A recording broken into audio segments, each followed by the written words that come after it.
আমাকে কেমন লাগছে? এতক্ষণ লাগলো আপনার রেডি হতে? মা, ঘর ঝাড়পোছ করবো, আর একটু সাজুগুজু করতে হবে না?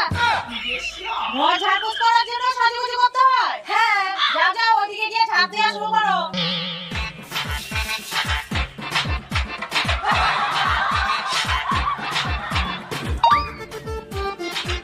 মা, আমি কোন দিক দিয়ে ঝাড় দেবো? তুমি আবার মাথা দিক দিয়ে ঝাড় দাও। আচ্ছা। এটা কি করছো? আপনিই তো বললেন মাথার দিক দিয়ে ঝাড়তে, আমি আবার ভাবলাম আপনার মাথায় হয়তো ঝুল পড়েছে। যাও এখান থেকে। হে ভগবান, আমি এদের নিয়ে কি করে কাজ করব?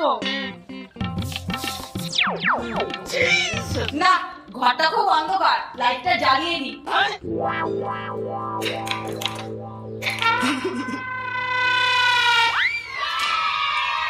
মা, এই তারটা